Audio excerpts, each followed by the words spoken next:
Hello, everyone. It's great to have you here. My name is Jazz Andrews and I'm your host today and also the marketing specialist at Accurate Australia. Being a marketer, I can't help but give our company a quick plug, if you'll indulge me. If you've been to one of our webinars in the past, you may know us as Verify Now. Well, we're the same team, same dedicated Australian-based employment screening, but we've recently joined Accurate Background, giving us a much greater global reach. Our mission stays the same though, which is to help you recruit with confidence by making every hire the start of a success story. Our guest today is Fifth Domain, who is also on a mission. In their case, it's the mission to bridge the cybersecurity workforce gap, which is something you'll learn more about today, although you may already be well aware of it. Fifth Domain is a Canberra-based Australian sovereign technology leader specialising in cyber skills, talent identification and development. They're trusted and relied on by both the Australian government and enterprise. Before I go any further, I would like to take a moment just to acknowledge the traditional owners of the land where I'm presenting from today, which is my hometown of Newcastle, part of the Awabakal Nation. I pay my respect to elders past and present and thank them for thousands of years of stewardship of this land. Today's webinar is one that I'm personally quite excited about. Accurate Australia has been a big proponent of skills testing and innovative hiring tools over the years, as opposed to rigid adherence to traditional recruitment methods. Our speaker today is Annabelle Reid, the head of solutions at Fifth Domain. She's a big thinking, human-centric people leader who always advocates for actions that support her team and enables them to deliver excellence in everything they do. And most importantly, she's an expert in using real-world scenarios to evaluate cyber talent, which is fortuitous because that's exactly what we're here to learn about today. Before I hand over to Annabelle, I would like to make just a couple of quick, brief housekeeping points. Today's talk will go for a little under 20 minutes, after which you'll hear from me again when I drill Annabelle with your questions. Speaking of which, if you have any questions for Annabelle during the chat, please drop them into the Q&A tab. We will be recording the webinar. It's Chatham House rules, so we'll edit the video to blur out any names of participants who ask questions, and we'll send out some material in the weeks following the webinar, including a link to the recording. And finally, just a note that this is part of an ongoing series of webinars that we're running at Accurate Australia. We'll send an email out to you after the event so you can stay in touch if you want to attend future talks. And if you'd like to be a guest on a future episode or know a great speaker with valuable HR, employment screening or recruitment insights, please do get in touch. But now back to the great speaker that we have today. I'll hand you over to Annabelle. Thank you so much, Annabelle, and welcome. Thank you so much. I feel very welcome, thank you, and a big appreciation for everyone listening and joining us today. Well, I might just jump in then and screen share. I've got a little bit of help from a colleague here because my computer's on the fritz, so I'll just be saying click when we need to change slides, if that's okay. All right, let's get started. So, next slide. Sorry, just having a little technical here. Okay, so skills testing. Is it important? What about for cyber operators? How do you know if they have the skills to do the job? So if a threat hunter tells you that there are no threats, then they could be right or have no idea what they're doing. In this webinar, I'll explain how skills testing is key for cyber hiring, how it engenders greater diversity in the workforce, and how you can use it to remove unconscious bias from cyber hiring processes. Next slide. So cyber is an impactful and growing industry. IC Squared advises that there is a need for up to 6 million cyber professionals in the world. That's about 3 times as many as there are today. Slide. And in Australia, we're missing 40% of the workforce we need to keep Australia safe online towards Minister O'Neill's goal of Australia becoming the most cyber secure country in the world by 2030. Our customers are certainly struggling to recruit the cyber operators they need as cyber security and compliance and expectations increase. Our mission at Fifth Domain is to help by tackling that cyber workforce gap you see in front of you. Slide. let's talk about why that workforce gap is a problem. Why care? Well, anyone that didn't know cybersecurity was a thing 5 years ago would have probably read about it in the headlines or more recently. Or maybe you've had to have your Medicare card or licenses reissued where your personal data is now floating around the dark web being misused due to a hack on a vendor that was storing your personal data. If you're managing a SOC or a Security Operations Centre, then you've known about the need to harden your defences for a long time, and frustratingly, it probably helps that these type of headlines have underscored the cyber risks that you've been identifying to your business all along. Cybersecurity doesn't magically happen without people. It's people who run and interpret the outputs of technologies and adapt processes and governance so it's fit for purpose. Slide. How is that workforce gap having an impact on people who hire cyber talent? How is this issue affecting SOC managers and CISOs, recruiters and talent acquisition business partners? Well, the first pain point is hiring people who interviewed well, had a great resume, but who can't do the job. This is a situation where someone can either talk the talk and deliberately overrepresent their skill set, or they may not genuinely know how their actual hands-on cyber operations skills compare to expectations. This type of candidate may also have good technical knowledge, but not the hands-on skills. It's a particularly painful situation if a SOC manager has service levels to deliver to meet client contractual requirements. Not only do they have to train someone to do the job, but they're also pressured for time. A SOC manager ideally wants someone who can hit the ground running. If they need that person, their team is already under pressure.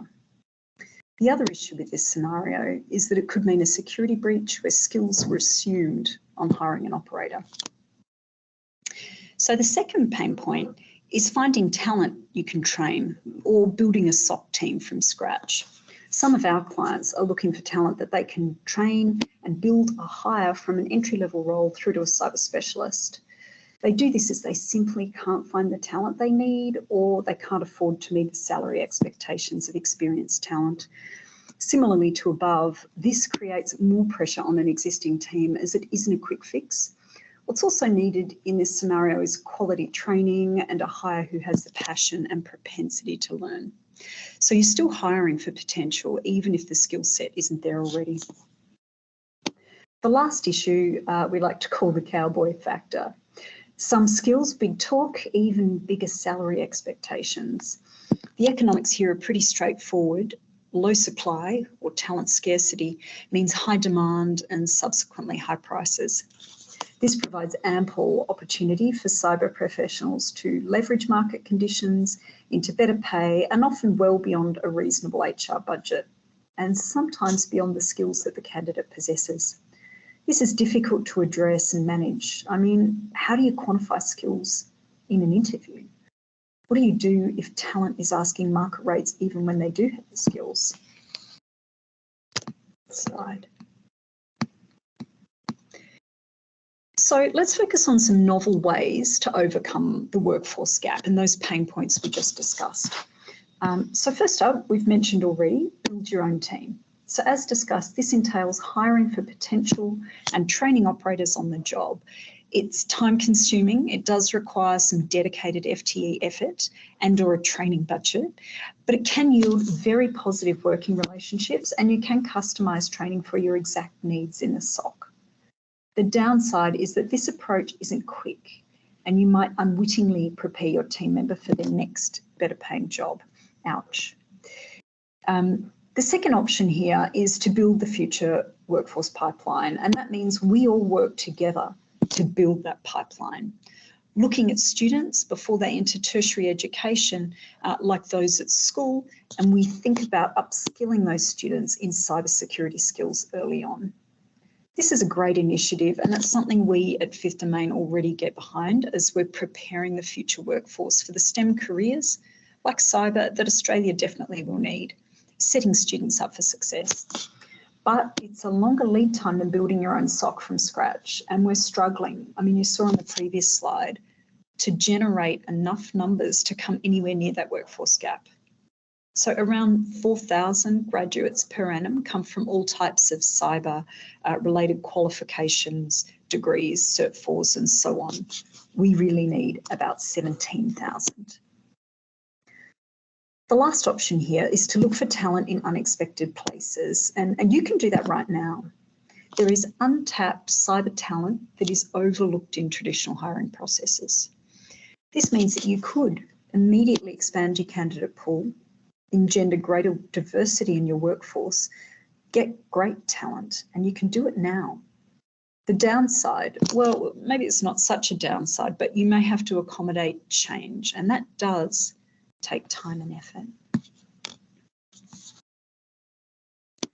Given that it's the quickest solution, let's talk about unexpected talent and where to find it. And remembering that we're talking about cyber operations talent here. I'll talk more on this in detail, but you could be overlooking skilled people because their written application wasn't great. They don't have a relevant looking resume. Maybe they don't have the qualifications, education and experience on the job that you expect them to have, or maybe they don't interview well. So if we think about things like neurodiversity, many structural supports for neurologically diverse people fall away after school. Some people simply don't know how to access roles via popular job advertisement channels like Seek or LinkedIn. The cyber talent you need could be out there on a Discord server, gaming online in their spare time, sadly thinking to themselves that they don't have the skills that anyone would value in a workplace. Lastly, we know that not enough talent is graduating to fill the workforce gap, so career transition becomes really meaningful. We at Fifth Domain often see lawyers, digital marketers, people working in tech or as accountants, even musicians and tankies in the army moving into cyber successfully. So talent might be hiding in other parts of your business, in other roles, or in non-cyber roles in other businesses. So unexpected talent. What are the typical challenges? Challenge number one, how do you attract cyber talent? So part of the challenge is reaching out to different groups when advertising cyber roles. And that means using new and different places to communicate. That could help. So for example, capture the flag competitions or CTFs, cyber competitions, can be a great way to find people who have a passion for cyber. A quick CTF explainer, just in case. CTFs are sometimes called hackathons too. So they're online competitions where participants solve cyber security-based challenges to defeat other teams or to win by capturing the most flags for points individually. Those cyber challenges you compete for points might involve hacking or penetration testing in a simulated online environment. But it might also involve tasks like decoding data, extracting data from log files, using web tools to extract information from open sources like social media, and so on. The data extracted is the answer that you enter to win points, called a flag. So these activities help to hone cybersecurity skills because they require cybersecurity skills, and many professionals do CTFs as training, but they're also a whole lot of fun and they tend to build cyber communities around them. Quick fun fact, did you know that the Oceania team, including Australia, came second in the International Cybersecurity Challenge this year? We seem to be pretty good at cyber. Did you also know that USA universities, like colleges, support competitive cyber sport teams, just like they do for other sports like American football, rowing and basketball? CTFs, they're so hot right now. I've added some resources at the end of this presentation, just as an FYI, if you want more information about places where you can look for diverse talent. So finding people and attracting talent is one thing, but often the challenges to hiring unexpected talent are inherent in the hiring process itself. So as we review resumes and interview candidates, as people and social creatures, we naturally fall prey to unconscious biases. I'm sure you know about these biases and you can think of a few, but I'll mention a few that are particularly relevant to hiring process. So the first one you can see here is in-group bias. That means that we're more comfortable and we favour people like us. I don't think this one needs explaining. The second one we see there is confirmation bias. We find data to prove what we already believe. For example, we may believe that tertiary education makes a cyber operator better, so we look for that tertiary education on a resume as mandatory selection criteria. Minority pool bias. We evaluate candidates more negatively when they comprise part of a minority within the candidate pool. So if a candidate is different some way, we may move them down the shortlist. And lastly, bandwagon effect. We believe or do things because other people believe or do the same. If everyone's doing it, it must be right, right? Well, wrong. Regular cyber operator hiring practices include reviewing education and experience in cyber, usually on a resume, to create a shortlist for interview, like for most roles. Let's take a look at some real results that might tell a different story. But first, let me explain how we get these results, these analytics. So our platform facilitates hands-on cyber operations skills testing. So participants go into the platform, they log on via a web browser, they open up a virtual machine, and they undertake cyber operations tasks using a range of cyber techniques. So for example, and just like CTF challenges, they may need to exploit a virtual machine, extract information from open sources, or gather threat intelligence and so on, all in a safe environment where we can measure their performance as they undertake those cyber tasks. So it's not a questionnaire, it's not a question and answer, not a technical interview. We measure hands-on operation skills. So like the CTF format, each correctly completed task is awarded with points. We also measure speed, accuracy, skills used, and techniques and technologies deployed. So what you're looking at right now are real de-identified results from a large recruitment round, comparing education and experience to their point score, their ability in cyber ops tasks. So every dot on that graph is a completed assessment by a person, a different person. Along the bottom, we're seeing the years of experience working in cybersecurity, and the colour of the dots, as you can see, relate to their level of education. So I think, you know, it really shows us that education and experience are not synonymous with ability in cyber operations tasks. Interesting, huh? So let me tell you a real world story about finding talent in unexpected places using cyber skills assessments. So we had a client that undertook recruitment for several cyber operator roles, ranging across different levels from entry level to a mid-level technician. One of the applicants, let's call her Hannah, was working in hospitality at the time and had no experience in cyber. She had an overseas background and she had an unrelated undergraduate degree, not even a tech degree. Unsurprisingly, our customer did not shortlist her for any of the cyber roles they advertised, but she was desperate to get into a cyber role. Hannah was passionate about cybersecurity after she'd seen how a cyber incident had negatively affected a family member. And she'd been teaching herself operator skills, mostly informally, but she had commenced accredited training, but she hadn't finished, so she didn't have the quals. Fortunately, this customer took our advice and invited Hannah to undertake our cyber skills assessment. So Hannah ended up performing in the top 4 people from the entire recruitment cohort across all of the roles. Happily, our customer offered her a role, but a role that was actually higher than the one she applied for, and that was based on her performance in that testing environment. So Hannah got her dream job. The customer got their dream employee, super keen, super passionate, super skilled, and the biases that played into their shortlisting process were overcome to create a win-win situation with skills testing. So this is one of our favourite customer stories at Fifth Domain. Making a difference like this is what we're passionate about. So we've discussed how skills testing can reduce the impact of unconscious bias in cyber hiring to widen your talent pool and engender greater team diversity. But why do we recommend this skills testing in a hands-on format? And this is a pretty hectic slide, apologies, but really what I'm trying to demonstrate here is that gamified hands-on skills tests that mimic real-life operations are the most appropriate conditions in which to test cyber skills. So why?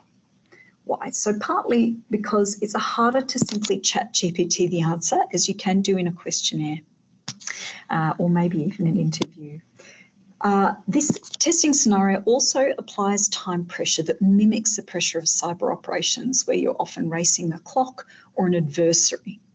But most importantly, these tests work because they test for the participants' experiential learning process. That is, their ability to experiment, learn, and adapt.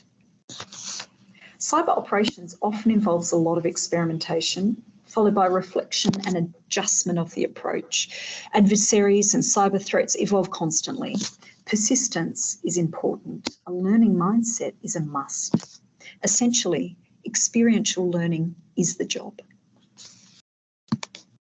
So maybe you're thinking about ROI on testing. Is it worth it?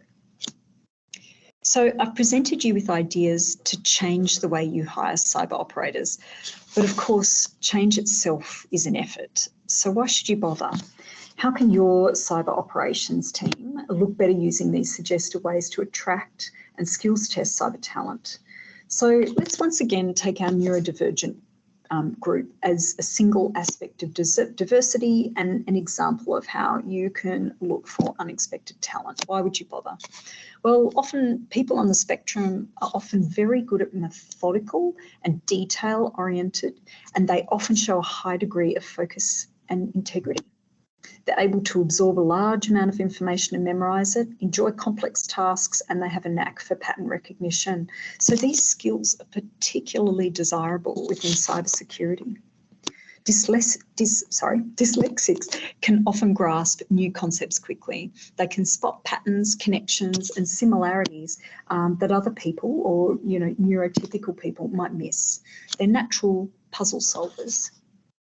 The constant change of the high-tech world can be stressful and troubling for some people, but it's often stimulating and energising for someone with ADHD. So research has shown that neurodivergent employees in certain tech roles are also 90% to 140% more productive than their neurotypical co-workers. So I focused particularly on neurological diversity, but by changing the way you hire to include skills testing, you can benefit from other types of diversity in your cyber team, just like in Hannah's story. Team diversity may increase productivity and enhances out-of-the-box thinking towards the superior problem solving that you need in cyber operations to address constantly evolving threat landscape. So I want to leave you with a few key takeaways from the session.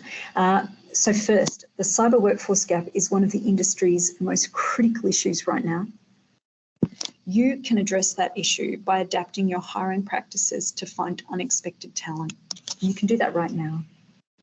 Skills testing helps you identify hidden talent and de-risk cyber hiring.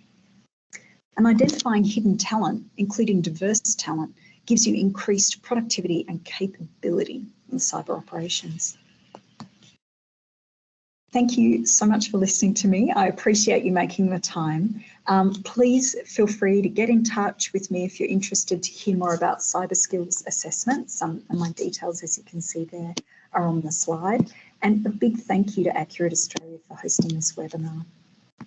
I'll quickly show you the resources slide that will be sent out with the pack too.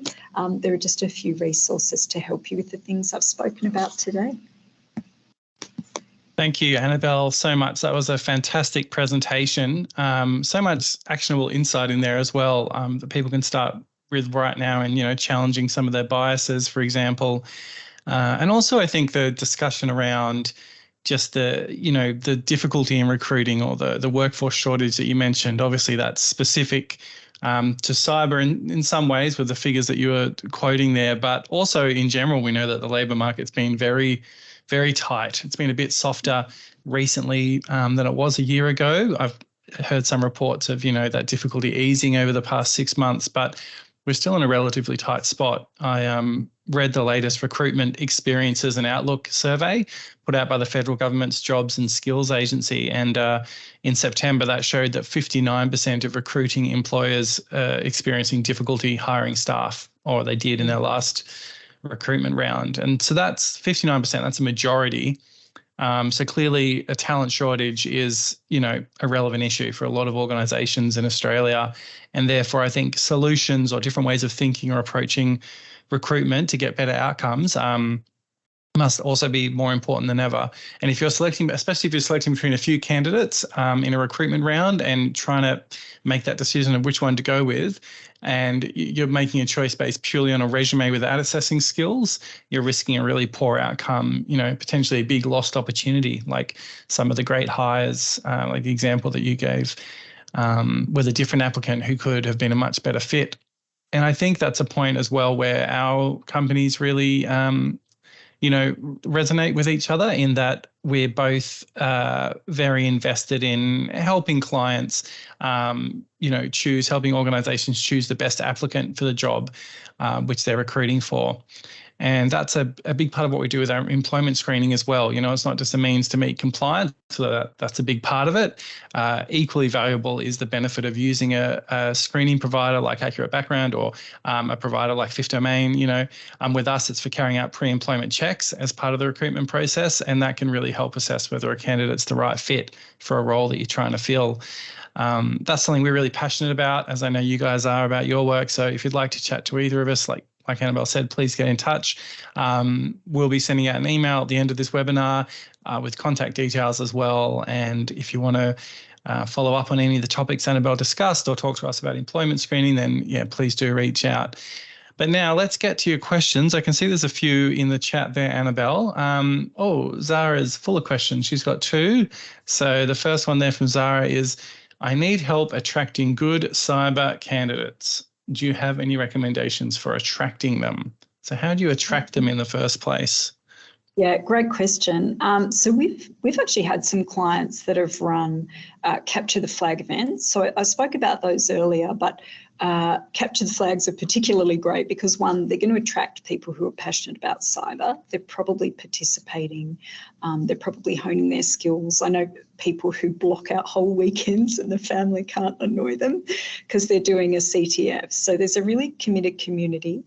And we've helped people use CTFs to actually assess skills. It's a sneaky assessment as well.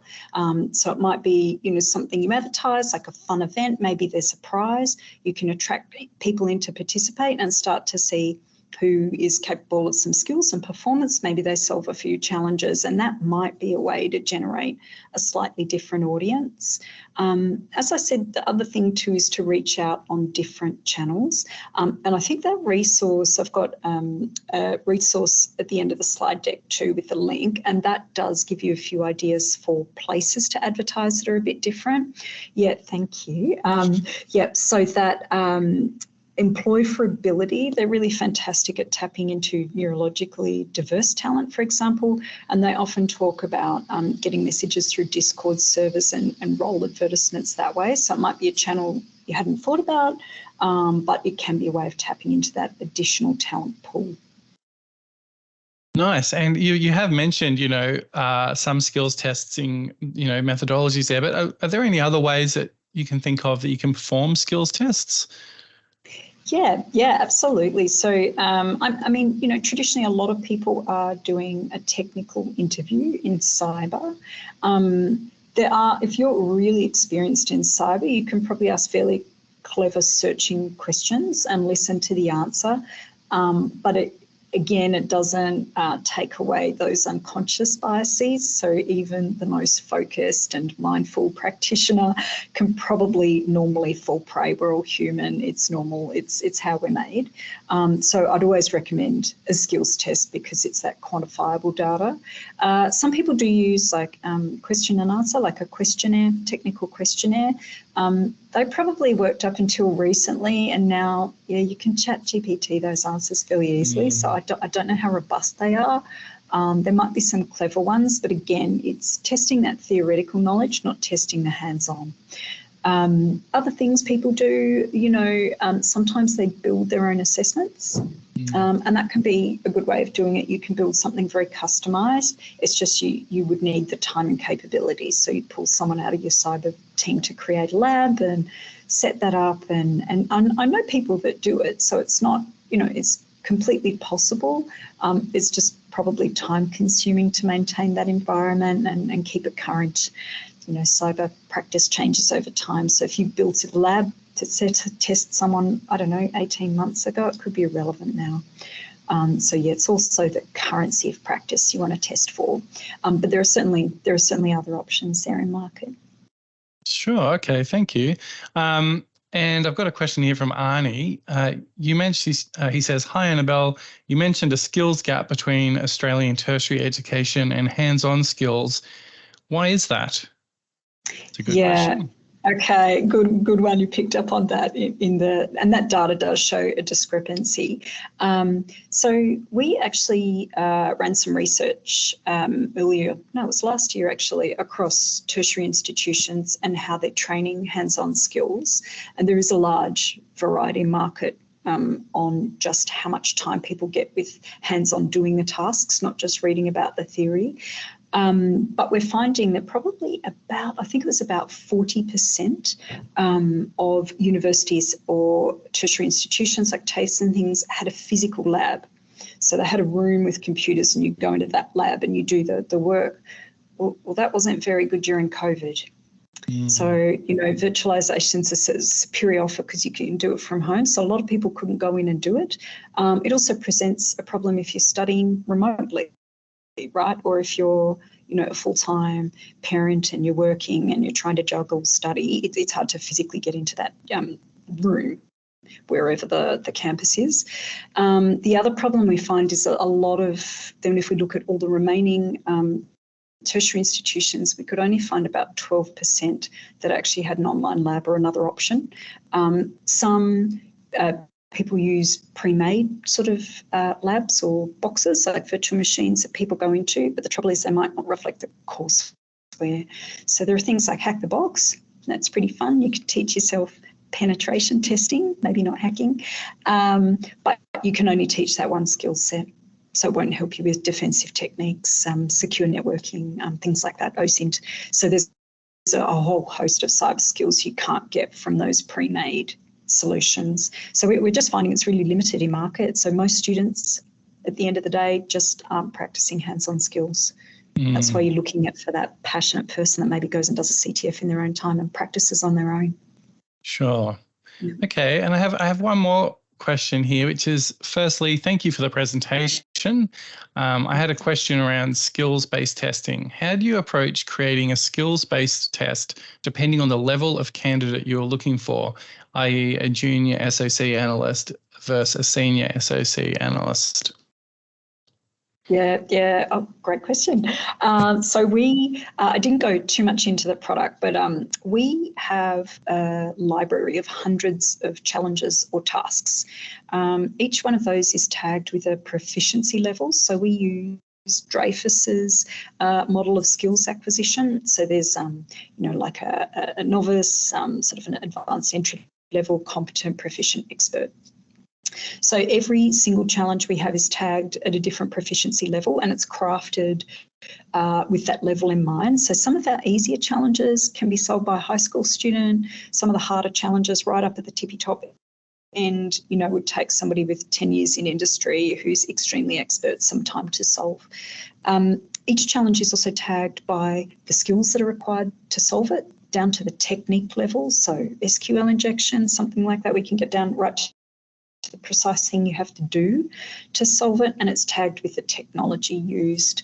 The assessments are then a composition of tasks based around what you're testing for. So if it's a security analyst, there might be analysis skills, for example. If you've got somebody who needs to be a forensics expert or an exploitation expert, or focuses on threat intelligence, you can put together tasks in our platform to focus on that role.